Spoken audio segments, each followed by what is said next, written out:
آج کے دن کی مناسبت سے آج 23 مارچ ہے اور 23 مارچ جو ہے اس کی پاکستان کی پولیٹیکل اور کانسٹیٹیوشنل ہسٹری میں ایک لینڈ مارک کی حیثیت رکھتا ہے۔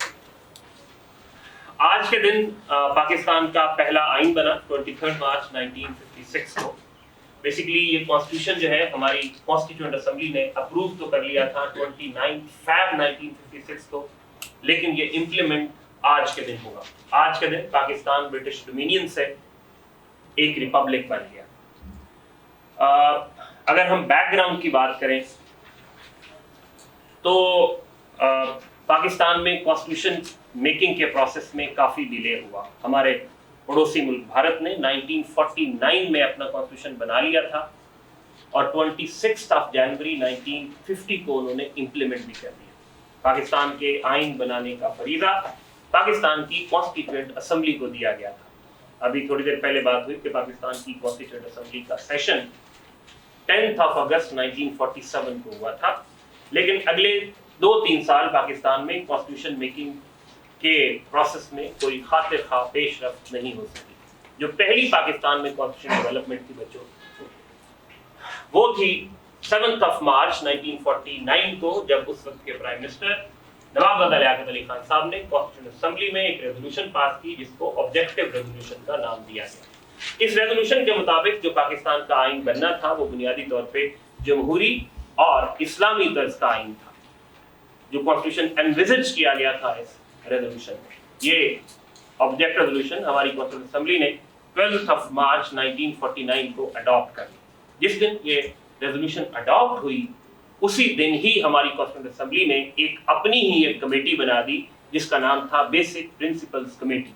Basic principles committee. اس بیسک پرنسپل کمیٹی نے اپنی 3 سب کمیٹیز بھی بنائی۔ ایک کمیٹی تھی فنڈامنٹل رائٹس پہ، ایک کمیٹی تھی جوڈیشری پہ، اور تیسری کمیٹی جو تھی وہ سینٹر پروونس ریلیشن پہ۔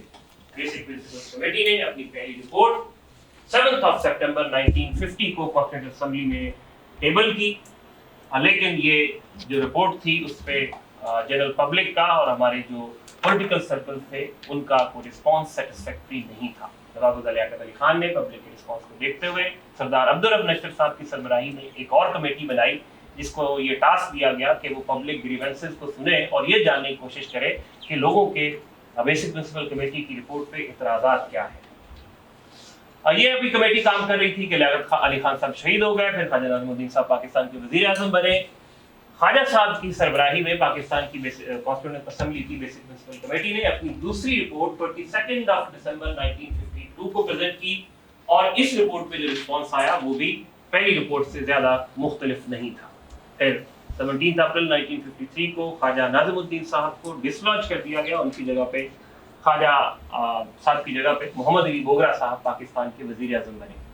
بوگرا صاحب کو اس بات کا ادراک تھا کہ پاکستان میں آئین سازی کا مرحلہ جو ہے وہ کافی ڈیلیڈ ہو چکا ہے۔ ہمارا پڑوسی ملک بھارت، جیسے میں نے آپ کو بتایا، کہ اپنا آئین بنا چکا تھا، تو پھر خواجہ صاحب نے اپنا محمد علی بوگرا نے کانسٹیٹیوشن میکنگ پہ کام کیا۔ انہوں نے تمام سٹیک ہولڈرز کو انگیج کیا اور اس کے بعد انہوں نے کانسٹیٹیوشن اسمبلی میں کچھ پروپوزلز پیش کی جن کو تاریخ میں محمد علی بوگرا فارمولہ کا نام دیا گیا۔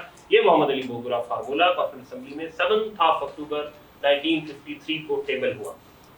محمد علی بوگرا پہ جو رسپانس آیا وہ کافی پازیٹیو تھا، اور پاکستان کی جو میجر پولیٹیکل سرکلز تھے، جو سٹیک ہولڈرز تھے، وہ محمد علی بوگرا فارمولہ پہ کافی حد تک تقریب تھے۔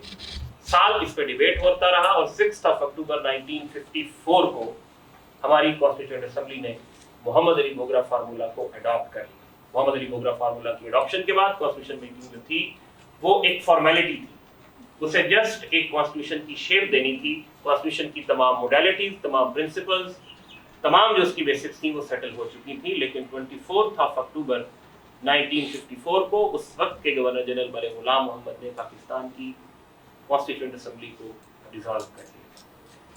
کانسٹیٹیوشن اسمبلی کی ڈیزولوشن کے بعد پاکستان میں ایک کانسٹیٹیوشنل کرائسس پیدا ہو گیا۔ کانسٹیٹیوشن اسمبلی کے اسپیکر مولوی تمیز الدین نے اس اسمبلی کی ڈیزولوشن کو چیلنج کیا۔ سندھ چیف کورٹ نے اسمبلی کی ریزولوشن کے ڈیسیژن کو سیٹ اسائڈ کر دیا، لیکن پاکستان کی فیڈرل کورٹ نے ٹیکنیکل گراؤنڈز پہ سندھ چیف کورٹ کا فیصلہ بچو سیٹ اسائڈ کر دیا۔ اس کے بعد کیا ہوا کہ اس وقت کے گورنر جنرل